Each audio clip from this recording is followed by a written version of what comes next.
Yo les gars, j'espère que vous allez bien. Aujourd'hui, petite vidéo box free. Voilà, une petite vidéo box free.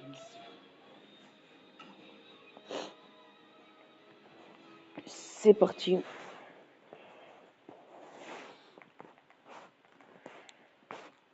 Voilà, je lance box free.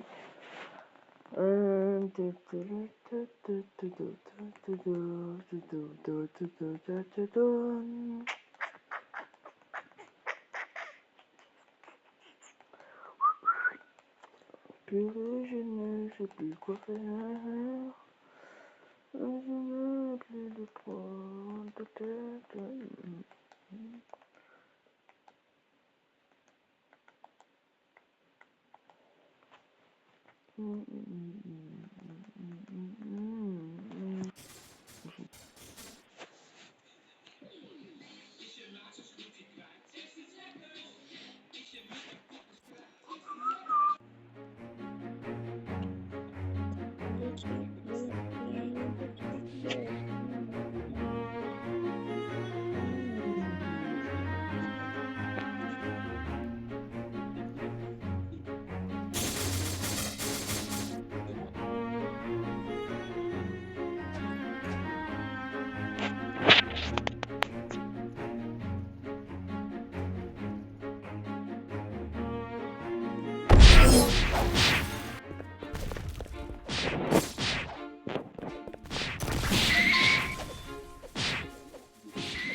Tordue, inutile et sans intérêt. Light lui assure que celle-ci était un raté, alors il recommence, mais cela ne produit que des objets encore plus inutiles, comme une pomme pourrie et du pain moisi. Light dit que ce n'est généralement pas aussi mauvais, mais elle s'en moque et lui donne sa carte de rang F. Light est impatient de commencer son premier travail, alors l'employé le dirige vers le tableau d'affichage. Malheureusement, Light ne sait pas lire, mais dans ce monde, c'est assez courant car le taux d'alphabétisation des humains est très faible. Heureusement, l'employé l'aide et lui donne une liste de travaux. Ils sont assez bas de gamme, donc on ne paie pas très bien, mais Light est un travailleur acharné et il est impatient de se mettre au travail. Light enchaîne alors plusieurs emplois tout au long de la journée et se retrouve épuisé. Il est également un peu déçu, car une journée entière de travail ne lui a rapporté que suffisamment d'argent pour passer une nuit à l'auberge.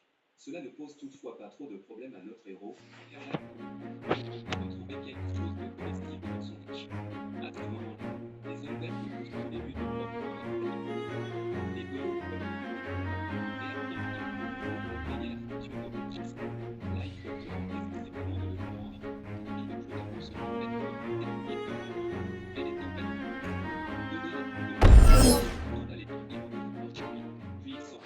personne autour de Ned Light, et pire encore, le traite même de déchet humain. À ce moment, une fille l'aide à se relever, mais Light voit qu'elle est une aile et il est choqué. Il s'excuse désespérément d'avoir touché, mais la créature a Light près de lui porte de mal.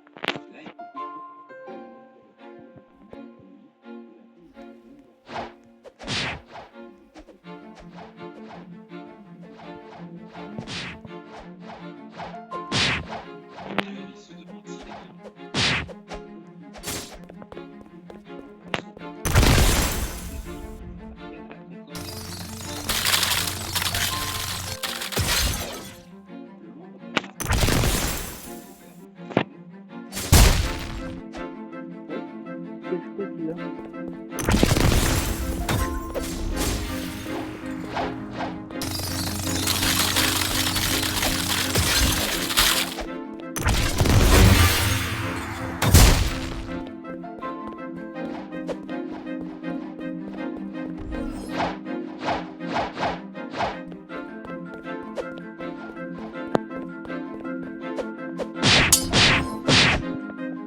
regard de May ne fait que s'intensifier à mesure que sa haine sans fin se déverse, et Garou commence à réaliser qu'il ne survivra pas à ce qu'il attend. Il décide qu'il n'y a plus d'espoir, mais il est choqué lorsque quelqu'un apparaît et ordonne à May de se calmer. May obéit à cet ordre en réprimant sa colère, et Garou est encore plus confus. Il se trouve dans l'abîme, et il affirme qu'il est impossible qu'un petit morveux humain ait réussi à descendre ici tout seul. Garou est convaincu que cet enfant doit avoir des alliés, et il demande à ses hommes de garder les yeux ouverts pour les repérer. Garou commence enfin à comprendre à quel point il s'est trompé sur toute cette situation. Son esprit a encore du mal à croire ce que ses yeux voient, car cela devrait être impossible, mais il ne peut échapper à la terrifiante réalité lorsque Led se révèle enfin. Garou n'avait jamais pensé que Led pouvait être encore en vie, et Led salue très calmement son ancien coéquipier.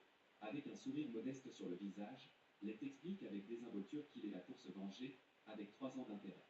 Garou retrouve son sang-froid et rit après avoir vraiment réfléchi à la situation. Led n'était qu'un humain de niveau 15, et il est risible de penser qu'une personne aussi faible que lui puisse vouloir se venger d'un boss de niveau 150 comme Garou. Rien que d'y penser, Garou rit, et il ne pourrait être plus reconnaissant que les humains soient aussi stupides. Garou continue de rire, mais Led n'est pas du tout amusé. Garou admet ne pas savoir comment Led a survécu, mais déclare que Led a commis une énorme erreur en se montrant à lui. En effet, Garou est certain que lorsqu'il mettra vraiment fin à la vie de Led cette fois-ci et qu'il ramènera son corps, il deviendra à coup sûr le roi du peuple des bêtes. Led est extrêmement déçu par l'ignorance de Garou, car il se demande pourquoi Garou n'est pas curieux de savoir comment il a survécu ou même quel est son lien avec May. La réaction normale serait d'exiger des réponses, alors Garou admet qu'il ne peut pas vraiment dire à quel point May est forte. Garou reprend cependant confiance, affirmant que cela n'a pas d'importance, car 2 humains ne peuvent en aucun cas représenter une menace pour une meute de bêtes comme lui et ses hommes. Garou lui-même est de niveau 150, et chacun de ses hommes est au-dessus du niveau 130. Garou déclare que Led et May n'ont aucune chance car ils ne sont que des humains ordinaires, et que le seul pouvoir de Led est un don inutile qui ne lui permet que d'invoquer des ordures. Après réflexion, Garou en conclut que Led a simplement eu de la chance il y a 3 ans et qu'il n'a survécu que parce qu'il a été sauvé par May. Led ne nie pas ce dernier fait, car il est très reconnaissant à May de l'avoir aidé, mais l'histoire ne s'arrête pas là. Garou n'est toutefois pas intéressé par cette explication, il dit donc à Led de se préparer à sa véritable mort et envoie ses hommes l'attaquer. Il se précipite pour mettre Led en pièces, mais May leur arrache la tête avant même qu'ils ne puissent l'approcher. Les hommes n'ont jamais vu quelqu'un bouger aussi vite, et May annonce sévèrement que quiconque osera menacer Led le paiera de sa tête. May s'adoucit immédiatement lorsque Led la félicite pour son excellent travail et lui demande d'aller surveiller la sortie. May est toujours aussi loyale, elle jure sur le code des servantes qu'elle ne laissera personne s'échapper et se précipite. Les hommes de Garou commencent à paniquer, car ils n'ont même pas vu son attaque, mais Garou les rassure en leur disant qu'elle a simplement utilisé une sorte de truc minable. À ses yeux, il s'agissait forcément d'une attaque sournoise, car il était impossible qu'un être inférieur comme un humain puisse les battre. Led est déçu d'apprendre que Garou n'a pas changé d'un iota après toutes ces années, car il continue de penser que les humains sont inférieurs. Led se demande s'il a déjà envisagé que les bêtes puissent être inférieures, mais Garou se sent simplement insulté. Les humains ne sont que de faibles perdants avec de minuscules réserves de mana, alors Garou dit à Led de se régaler les yeux en voyant ce qu'est le vrai pouvoir, et il montre son niveau. Led, bien sûr, n'est pas impressionné, car il rappelle à tout le monde que les niveaux généralement atteints par chaque race diffèrent considérablement, et que la discrimination qui en découle est à l'origine du mépris généralisé envers les humains. Garou est heureux que le monde soit ainsi, et il déclare que les hommes bêtes sont simplement plus capables que les humains, c'est pourquoi ils sont également plus hauts dans la chaîne alimentaire. Led s'empresse de souligner que 2 des hommes les plus capables de Garou sont désormais décapités à cause d'un humain, mais Garou accuse May d'avoir utilisé une sorte d'objet magique pour y parvenir. Garou en a assez de voir Led si confiant, et il est exaspéré par la façon dont Led le regarde. Garou et tous ses hommes attaquent Led en même temps, mais Led les frappe tous avant qu'ils ne puissent le toucher. Cette seule attaque de Led laisse Garou à bout de souffle, et Led se demande si le loup est déjà fini. Son attitude désinvolte ne fait qu'exaspérer davantage Garou, qui traite Led de déchet humain. Il continue de penser que Led est un perdant et refuse d'être méprisé par quelqu'un de plus faible que lui. Garou s'éloigne d'eux avec colère et déclare qu'il va effacer le sourire confiant de Led tout en le faisant se souiller. Pour ce faire, Garou sort une petite sphère lumineuse de sa poche et l'utilise pour invoquer une bête magique, Fenrir. L'invocation provoque un changement dans l'air de la pièce, et Led est impressionné lorsque Fenrir, la bête de Garou, apparaît enfin. Garou annonce avec confiance que cette bête est son atout secret, car elle est de niveau 500. Les hommes de Garou sont stupéfaits de voir que leur chef possède une arme secrète aussi incroyable, et ils sont soulagés, car ils vont désormais remporter la bataille. Garou dit à ses hommes de rester en retrait et d'observer, et il prévient Led qu'il va bientôt ressentir toute la puissance de sa bête au niveau incroyablement élevé. Malheureusement pour lui, Led ne fait que pousser un soupir, déçu de voir que l'arme secrète de Garou est pitoyablement faible. Le niveau 500 n'est rien, et la confiance que Garou y accorde le met mal à l'aise. Garou éclate de rire, pensant que Lett a perdu la tête sous l'effet de la peur. Il donne à notre héros une chance de supplier pour sa vie, comme il l'a fait il y a 3 ans, et lui ordonne de se mettre à genoux et de supplier Lord Garou de l'épargner. Lett a cependant une autre idée en tête, car il veut jouer avec Garou afin de savourer pleinement sa vengeance. Lett dit à Garou de l'attaquer comme il le souhaite, et il promet de ne pas bouger d'un pouce de l'endroit où il se trouve. La colère et la frustration de Garou continuent de grandir, car il ne parvient pas à ébranler la confiance de Lett. Il refuse de croire que Lett puisse tenir ses promesses, alors il annonce qu'il va demander à son Fenrir d'anéantir Lett. Il ordonne à sa bête d'utiliser son attaque, Blazing Hall, qui tire un énorme rayon sur notre héros. L'attaque cause des dégâts importants dans les environs, et Garou explique que l'attaque, Blazing Hall, concentre toute la réserve de mana d'un monstre de niveau 500 en une seule explosion. Il dit que cela suffit pour réduire un humain en cendres, et il est donc absolument horrifié lorsqu'il voit que Lett est toujours debout, sans la moindre égratignure. Lett est resté exactement au même endroit, comme il l'avait dit, et Garou ne comprend pas ce qui vient de se passer. Lett garde son attitude désinvolte et se moque de Garou pour avoir donné un nom aussi sophistiqué à une attaque qui n'a fait que soulever un nuage de poussière. Lett lui dit qu'il devrait se sentir ridicule, et Garou reste bouche bée, car ce qu'il vient de voir aurait dû être impossible. Les hommes de Garou ne comprennent pas non plus comment il a survécu à l'attaque et se demandent si Garou a une explication. Garou n'en a pas, car la seule réponse est que Lett est suffisamment puissant pour neutraliser complètement l'attaque d'un monstre de niveau 500. Lett comprend que Garou n'a plus rien à offrir dans ce combat, il décide donc que c'est maintenant son tour. Il commence par dire que Garou ne devrait pas appeler son petit animal de compagnie Fenrir, car cela donne une fausse idée aux gens. Les Fenrir sont des créatures mythiques légendaires dotées de pouvoirs surnaturels, alors Lett déclare qu'il va lui montrer à quoi ressemble un vrai Fenrir. Lett choque alors tous ces types en sortant une carte ultra rare de niveau 9000. Il libère le dieu loup primitif, Fenrir, et Garou reste figé par le choc lorsque la bête est invoquée. La bête de niveau 500 de Garou était l'un des monstres les plus puissants qu'il ait jamais vu, alors le Fenrir de niveau 9000 de Lett le laisse sans voix. Lett ordonne à sa bête d'éliminer celle de Garou, alors elle lance son attaque la plus légère. Elle souffle un petit jet d'air par la bouche, qui gèle complètement le monstre de Garou. L'attaque le réduit également en morceaux, et Garou et ses hommes tremblent alors qu'ils prennent enfin conscience de la sombre réalité de leur situation. La colère vengeresse de Lett se rapproche d'eux, et Garou n'arrive pas à croire que Lett possède un monstre assez puissant pour anéantir son Fenrir en un clin d'œil. Lett lui répond qu'il a raison, mais assure également à Garou, terrifié, qu'il aurait pu vaincre lui-même la bête de niveau 500 s'il l'avait voulu. C'est maintenant au tour de Lett de dire à Garou de se régaler les yeux, car Lett révèle enfin son propre niveau. Il est au niveau 9999, et le corps de Garou tremble désormais de manière incontrôlable, tandis que la confiance inébranlable qu'il avait autrefois se transforme en pure terreur. Garou était persuadé que les humains atteignaient au maximum le niveau 100, alors son esprit cherche désespérément des réponses, et il ne peut que conclure que Lett est une sorte d'imposteur. Cela lui semble logique, car Lett est exactement le même qu'il y a 3 ans. Il a le même visage et le même corps, mais n'importe quel être humain normal aurait grandi depuis. Alors que l'esprit de Garou sombre dans le chaos, Lett lui explique qu'il porte le bracelet de la jeunesse qui l'empêche de vieillir. Lett est tellement animé par sa vengeance qu'il force son corps à rester exactement le même afin qu'il lui rappelle toute la douleur, la colère et le désespoir qu'il a ressenti ce jour-là. Il ne l'oubliera jamais et il veut également que ce souvenir reste gravé dans son esprit à tout moment.